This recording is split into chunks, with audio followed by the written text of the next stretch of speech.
Hello，歡迎收睇澳洲生活頻道，我係 Alan。我係 Jimmy。大家都知道我哋翻咗嚟香港啦，係咪？我哋翻嚟香港咧，有一件事我哋會做嘅，就係咧想轉我哋香港嘅 number 嗰個台啊。咁咧，我諗大家咧，如果有一路追開我哋嘅頻道，你就知道啦。呢一個問題已經棘住我哋咧成1年有多噶啦。咁喺上一年咧，我哋曾經拍過一條片咧，就係喺印尼嘅時候拍，因為我哋咧嗰一年啱啱上年咧，差唔多都係呢個時間咧，就係發現咧，由於咧澳洲咧佢哋咧嗰個2G 嗰個網絡咧斷咗。咁咧，本來我哋咧其實咧就有香港即係買呢個叫做養香港號碼一個佢應該台。係3G，佢 shut down 個 3G 網絡啊。哦，shut down 唔 3G 係網 shut 絡。咗2G 啊，shut down 個 3G 啊。咁所以咧就變咗咧，我哋咧之前咧開咗個養香港號碼呢張卡咧就唔 work 噶啦喎，因為佢就全線咧就變成咗咁。如果照咁講，即係全部都變成4G 啦。係啦，咁點解會唔得咧？因為嗰個唔得啲咩咧？係唔得嗰個短信啊！我哋海外接收唔到香港發出去俾我哋香港號碼嗰個短信啊。譬如好多時候銀行都要開個一個戶口嘅時候咧，都會有個短信嚟到確認你嘅身份噶嘛，係咪？呢個非常重要啦，係咪？喺我哋喺海外要動用呢啲香港嘅戶口啊，或者呢啲嘅 account 嘅時候比較麻煩啲。咁當佢停咗澳洲嘅3G 網絡咧，變咗呢個海外嘅短信咧就冇咗啦，唔知點解冇咗。咁我哋同翻我哋而家用緊嘅 More Mobile 係咪啊？嗰個信號咧，佢就話俾我聽唔得㗎，你一定要用呢個漫遊服務，增加呢個漫遊服務先至可以咧變翻我哋可以收到海外嘅短信咁講。咁其實咧，我哋喺上年點解決呢個問題咧？我就係俾咗一年嘅漫遊錢，就俾多68蚊港紙，然後咧就可以咧就維持住呢個咧喺海外澳洲咧收到短信嗰個嘅能力68蚊。咁咧而咧呢個商家咧就同我哋講就話咧嗱，呢個係短暫解決問題嘅方案，因為咧其實只能夠係維持1年嘅啫，因為你俾呢個68蚊咧就1年。咁啊好啦，下年咧即係話咧而家其實嚟緊我已經冇啦，應該因為去到12月26號我到期啦。哦，咁咧即係話咧，今日啱啱冇咯喎，即係係啦，佢要再俾錢，再俾多68蚊，我先可以咧 keep 住咧，去到翻到澳洲嘅時候都可以收到香港嚟嘅 SMS，就係咁樣啦。咁但係我哋咧就喺度計啦，嗱，其實最重要嘅問題係咩咧？我哋其實一開始嘅時候應該係大概咧，應該係3年前咧，我就買咗呢個 plan。呢個 plan 咧其實係好抵嘅，我哋係已經格過世價，268蚊港紙6年 plan，6年即係 plan 唔使50蚊係嘛？唔使50蚊1年，5、6、30啊嘛。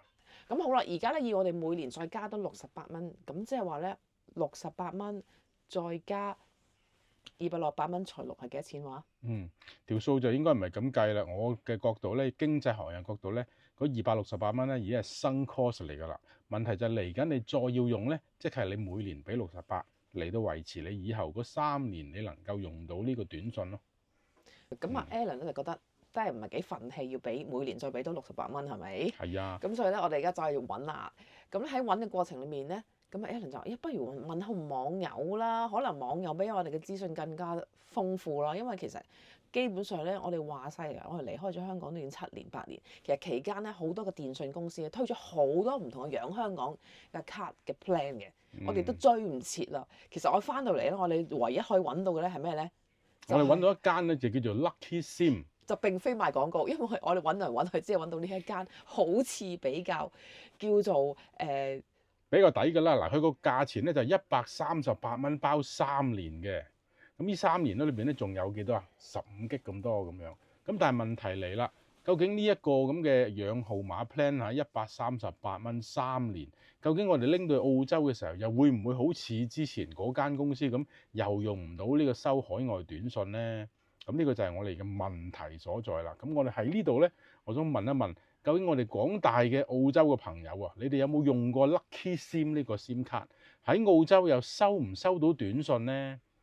咁同埋咧，我想問一個問題就係咧，唔知喺身處於英國嘅朋友咧，又係咪遇到我哋同樣嘅問題咧？就點解咧？因為我個朋友佢係過咗英國嘅，咁啊最近就問我：喂 Jimmy，你上一年裡面咪話要俾多嘅幾多10蚊啊？然後咧就延伸呢個漫遊以至收到 SMS 嘅。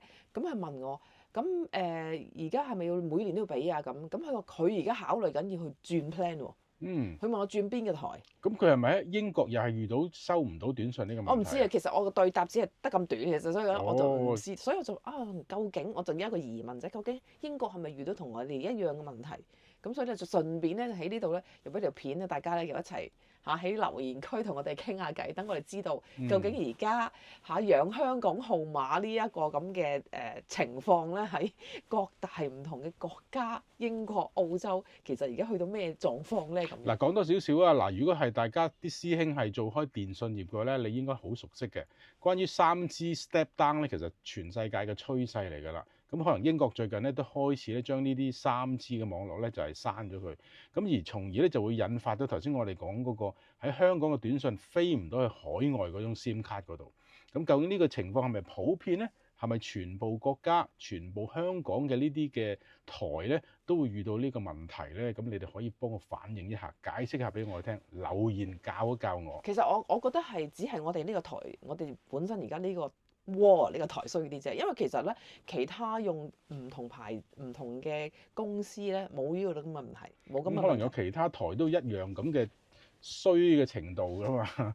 咁如果你哋用緊其他又係突然間用唔到，或者喺海外，如果最近係原來話佢哋 3G 又會 shut down 嘅，咁會唔會有機會 anticipate 到呢一個問題咧？咁樣啊。咁留言啦，等我哋都多翻呢方面嘅資訊咧，等我哋知道究竟而家發展成點啦，好嘛？留言啦，嗱，如果你咧係睇完之後咧都冇乜特別嘅資訊咧，都好唔緊要，都留個一字俾我哋，代表你都睇晒成條片支持我哋，好嘛？好。如果你咁啱又係用緊 Lucky SIM，又咁啱你喺澳洲，咁啱你又能夠收到短信，咁啱你又用緊我哋而家準備呢一個 plan，就係3年138蚊呢一個 plan 嘅話咧，你又仲用到收到短信嘅話咧，你真係要留言話俾我聽，好唔好啊？咁我哋下條片再見，拜拜。拜拜。